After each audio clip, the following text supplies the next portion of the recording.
Chanel-Taylar McCarthy.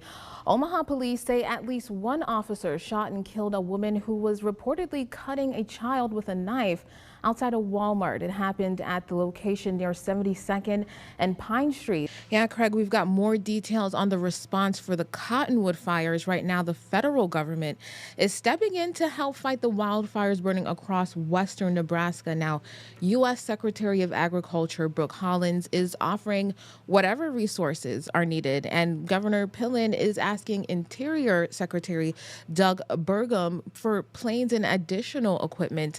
Now, the Cottonwood fire in Lincoln and Dawson counties has burned more than, like I said before earlier, 131,000 acres.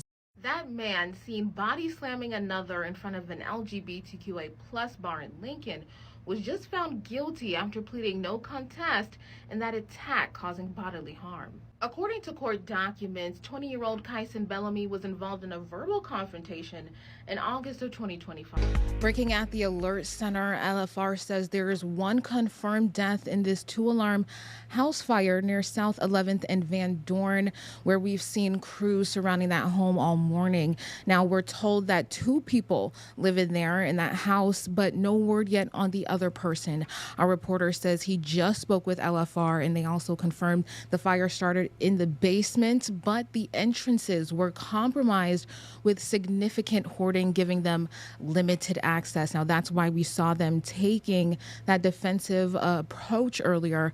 I moved down to 27th and Vine. Lots of traffic going on, but as you can see behind me, just look at the roads. These are not really great conditions to be driving in, but a lot of people have to get going. They have to get to work. Get a check of weather today. Bill, I've got to say, I've been enjoying not having to grab a jacket when I come in for the morning shift, but I know it's going to cool down just a little bit, just a little. I say you're going to have to probably bundle up this weekend, Chanel. So this just happened. A car crashed straight into the front of a Cost Cutters near Cotner Boulevard in Lincoln, leaving behind some serious damage. Happening this morning, Nebraska Secretary of State Bob Evnen is set to speak with the media regarding Legislative Bill 927. It comes ahead of a public hearing for the bill, which aims to strengthen the ban on foreign donations to ballot questions. It's been 3 weeks since anyone has heard from 29-year-old Pawan Gairi, a PhD grad from UNL. Now, according to Nebraska State Patrol, Gairi told his landlord on March 1st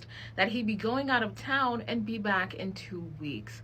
Well, that never happened. Nebraska men's basketball forward Price Sanford will be staying at Nebraska for his senior season. Nebraska Athletics made that official announcement yesterday on social media. 2 men were arrested after police say they beat a man with a baseball bat at a Lincoln bus stop back in January.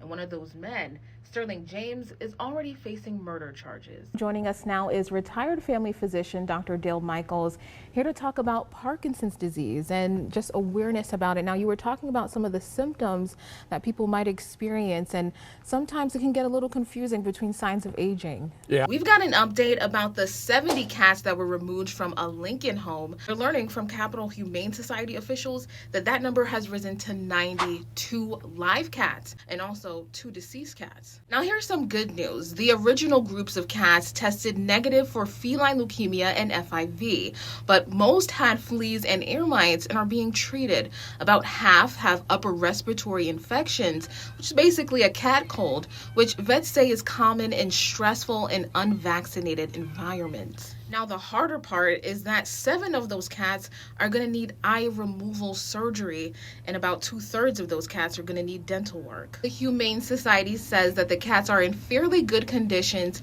considering the situation. Right now, some are already being spayed and neutered, and a few could be up for adoptions as soon as Friday.